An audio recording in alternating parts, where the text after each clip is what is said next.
everybody. Welcome to a new edition of the 1Mby1M podcast. I'm here today with Milos Sochor from Ysoft Ventures. Welcome, Milos, to the show. Well, thank you. Thank you very much for having me.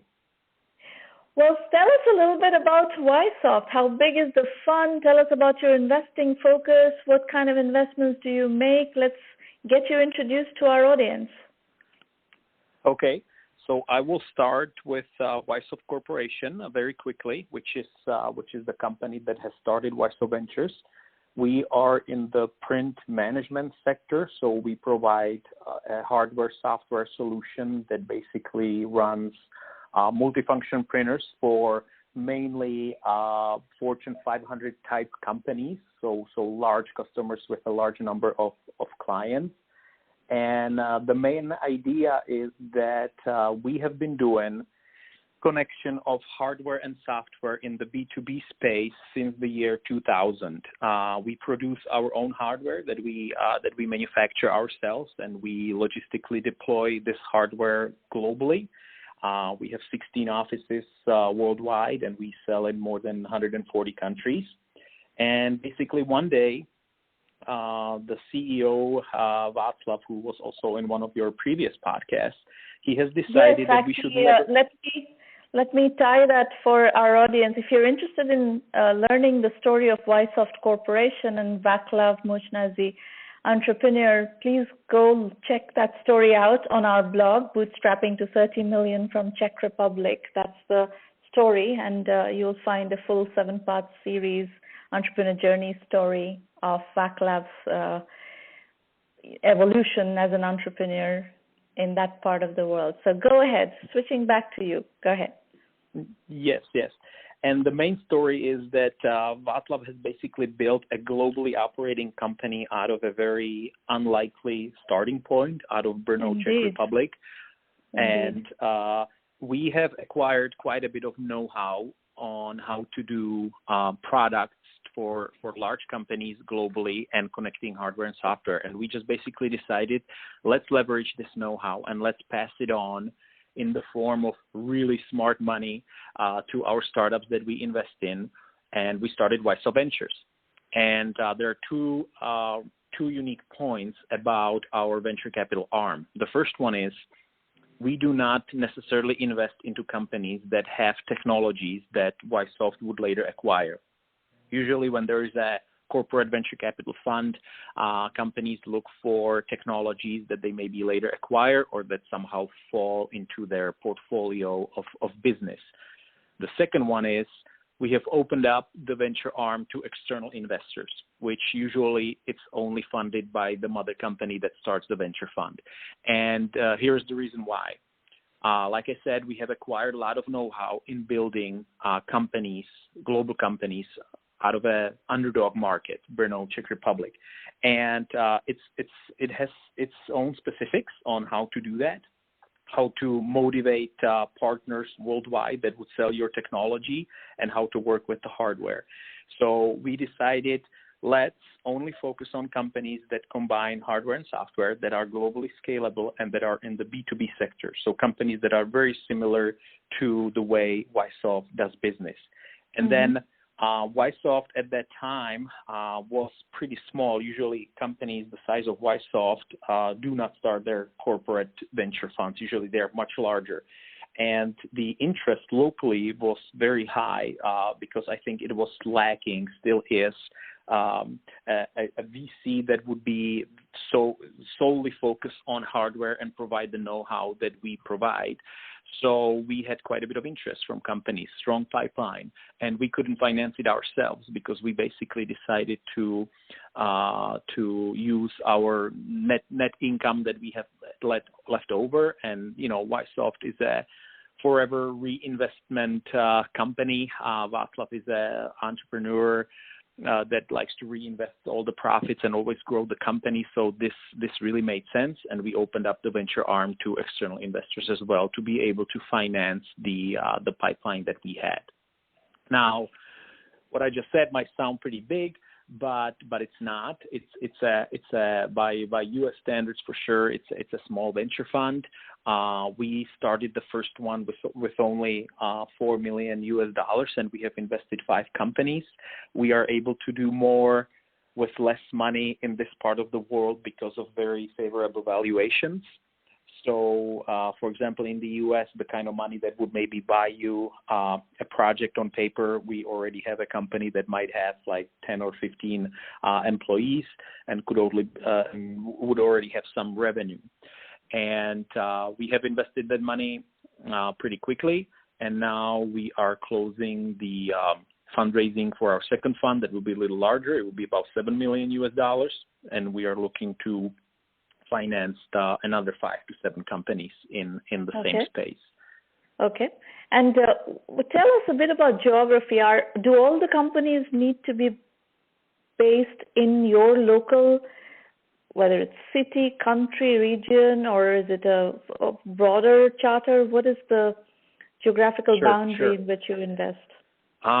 At first, we didn't set any geographical boundaries because we are a globally operating company. So we are basically, the company is running obviously around the clock, people having intercompany calls late at night because we have branches all over the world. But when we invest into these startups, as I said, they are hardware companies. So they usually come with a prototype printed in a 3D printer that is working, and maybe they have some first customers that have paid for the value that the product has created, and we have to work with them hands-on in our manufacturing facility. We have to rework the product to be ready for serial manufacturing, and then we do the manufacturing, purchase the material, and basically Ysoft has around 300 employees, and they are all pretty much available to give know-how to our startups. I would be the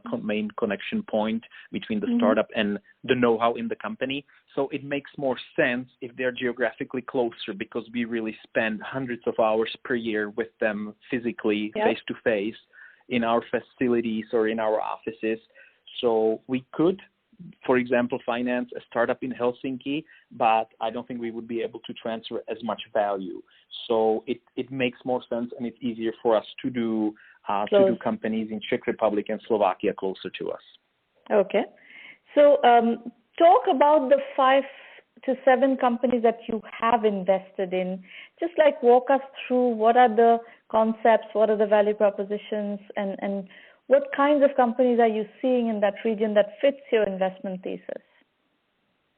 Okay, so our region has always been strong in manufacturing for the last 100 years.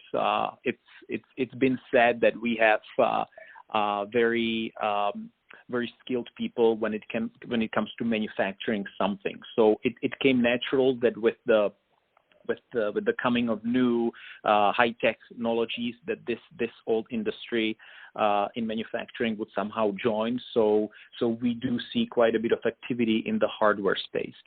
So I'll start with one of our companies called Savio.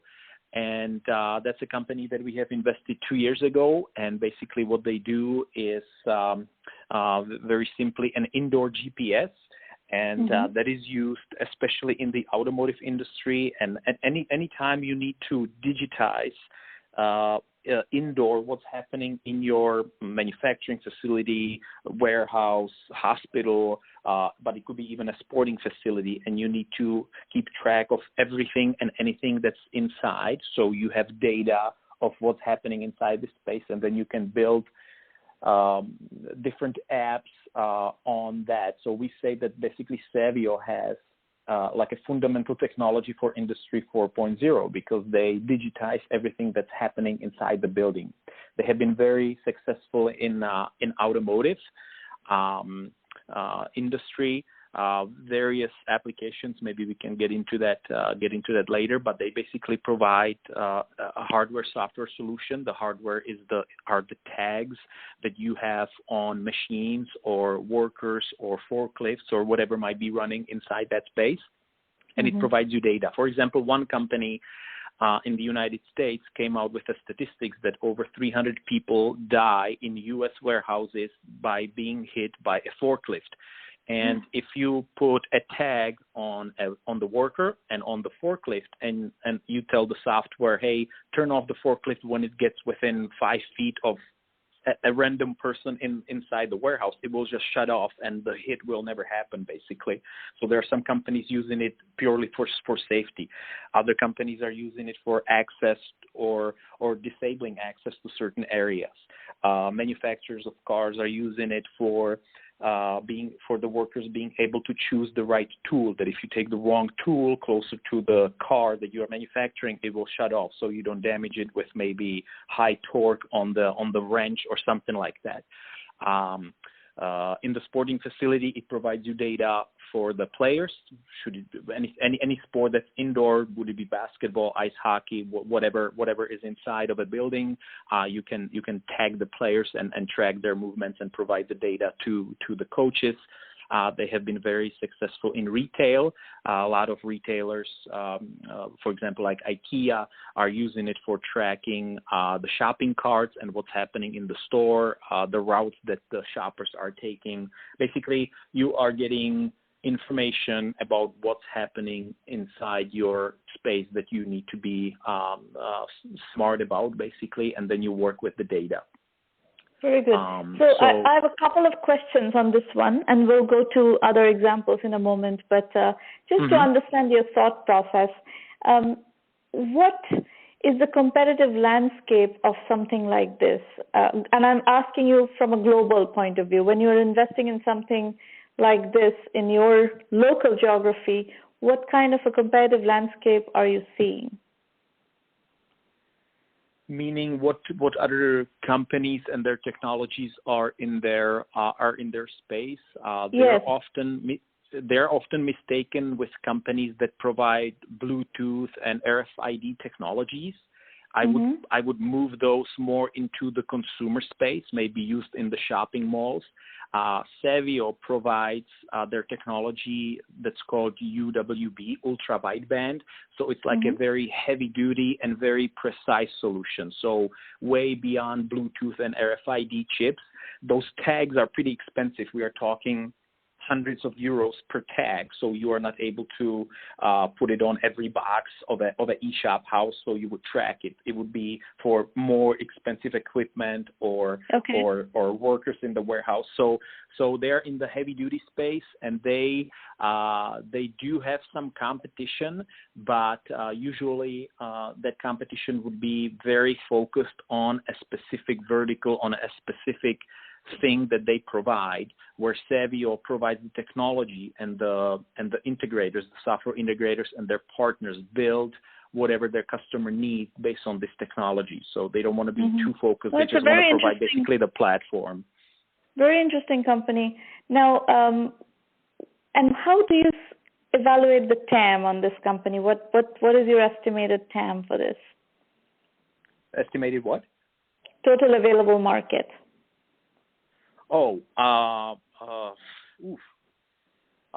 Since the investment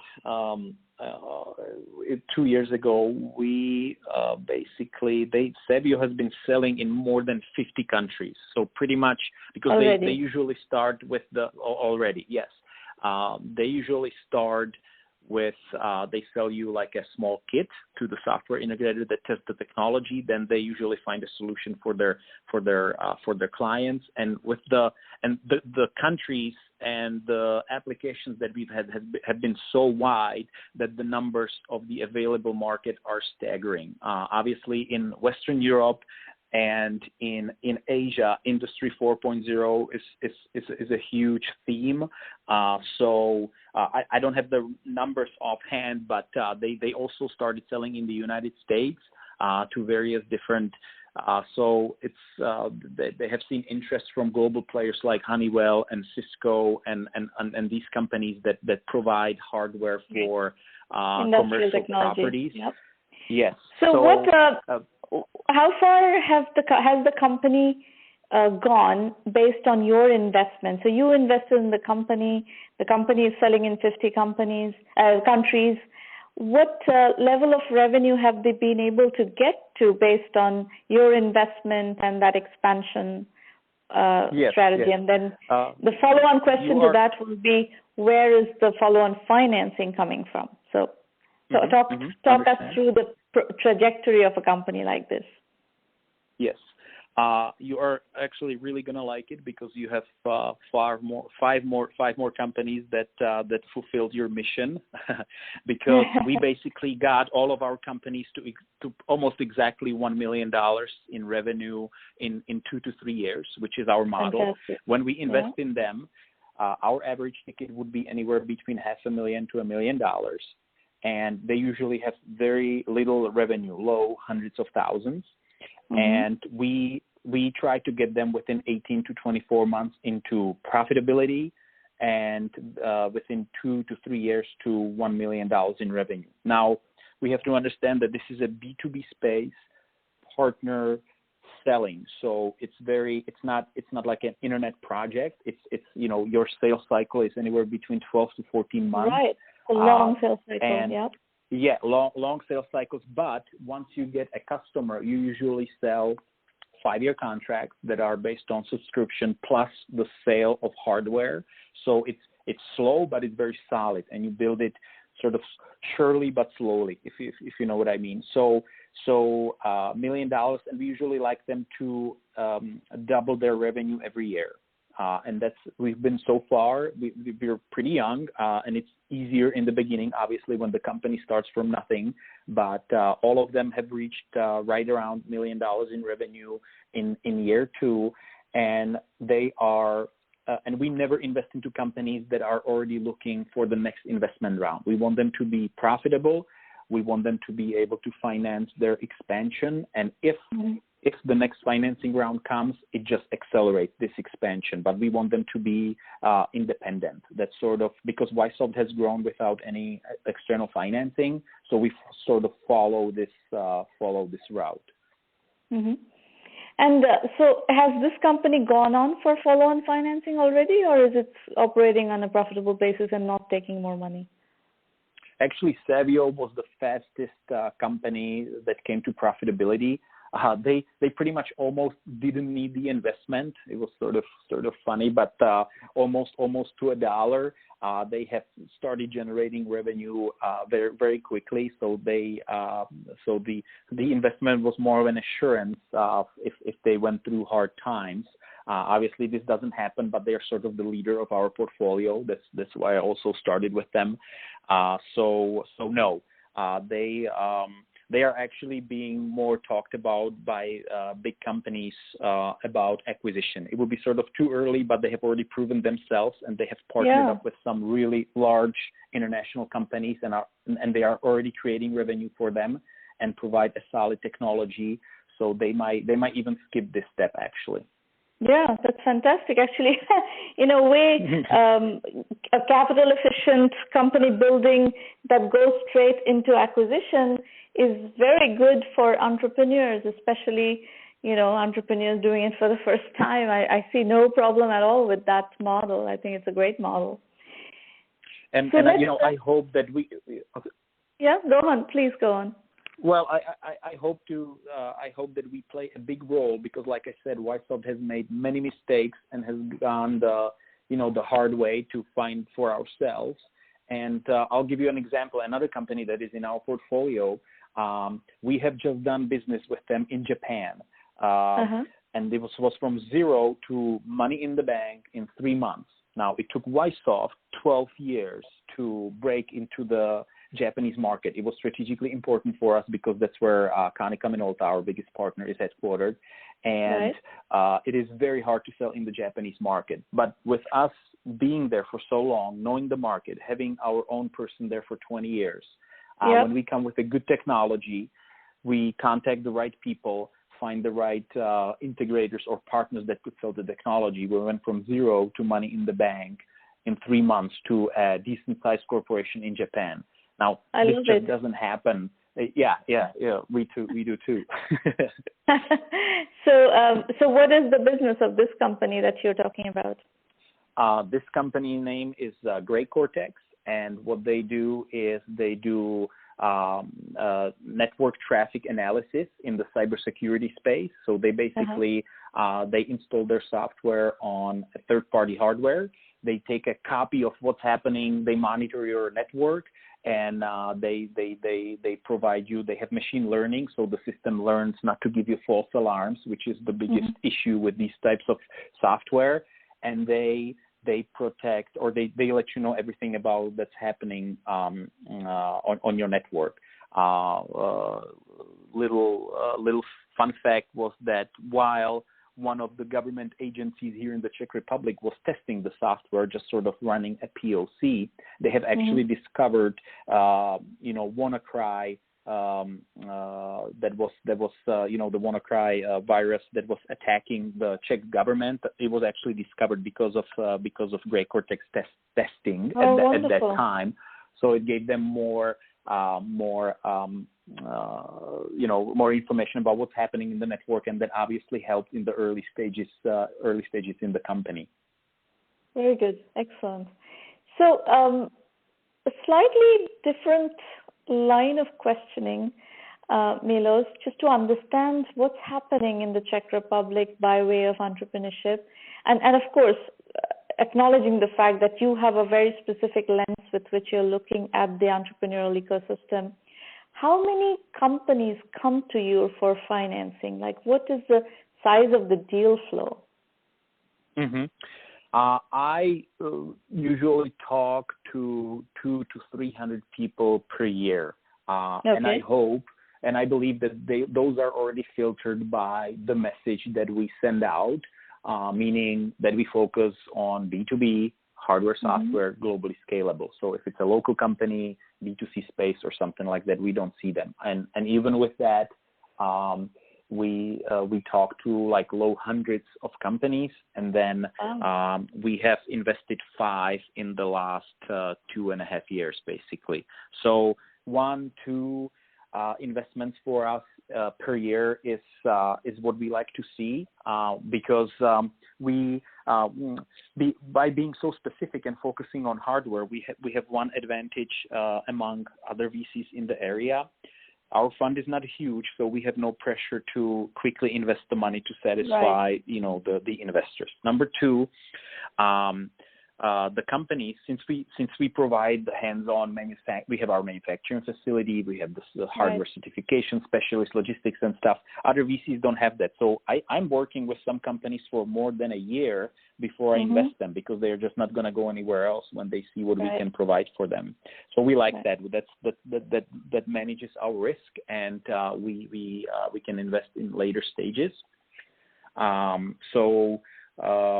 Like I said, we play with small numbers, but I believe that we are very hands-on and very selective. That's a very big number. If for your niche, you're seeing a couple of hundred ventures from that small hinterland, that's actually very encouraging. That much entrepreneurial activity is happening in that region. That's very encouraging, because that means that other sectors are getting more in entrepreneurship as well. So it could conceivably, there are probably 500 to 1,000 startups in action in that geography in any given time, right? Absolutely. That would be a correct assumption. Yes. Yeah, that's wonderful. It has entrepreneurship and startups have really taken off. I spent some time in the United States, and I came back right when the crisis hit in 2009. And I worked at an incubator that I have built into the largest incubator in the Czech Republic. And basically, when I compare what was happening in 2009, the type of deals and the way people were presenting them, I mean, it was laughable. The pitch decks, or the actually lack of pitch decks, the thick business plans that made no sense and no presentation skills, and then the whole Silicon Valley way of raising money, came, and a lot of know-how was transferred, and maybe more Western Europe VCs and US VCs visited, and they started doing different startup accelerators and shows that you can win, and actually winning a noticeable startup show was one of the ways that some of the early successes in the region basically came on the map. One of the ways was, hey, go to Paris, go to London and win a startup show. That's how you put yourself on a map. And it was one of the fastest ways to do that, other than, building slowly the market. So when I compare that in 2009 versus what's happening these days, much improvement. Entrepreneurs are better at presenting themselves, better at preparing pitch decks that are actually usable and things like that. That has been a huge improvement over the years. And which funds are active in your region? The largest Czech-based fund is Credo Ventures, quite a bit in the news recently. And then there will be like 4 or 5 venture capital funds that are sort of similar to Ysoft, to where a company like J&T Bank or a company that does software for trading stocks creates their own venture capital fund. But they usually do what I said in the beginning. They look for technologies that they later acquire, and they certainly use only their money. They don't open it up. But the largest local one is Credo Ventures. Okay. And do you see money coming in from other parts of Europe, like folks like Early Bird, for instance, that's an Istanbul-based company? Are they active in your region? They are, but it's very seldom. They usually go to Estonia. I think we are being discovered at the moment because just recently, in the last 3 weeks, there have been one acquisition of a company that was, I believe, 14 months old, that got acquired for 1 billion Czech crowns, so like 50 million US dollars.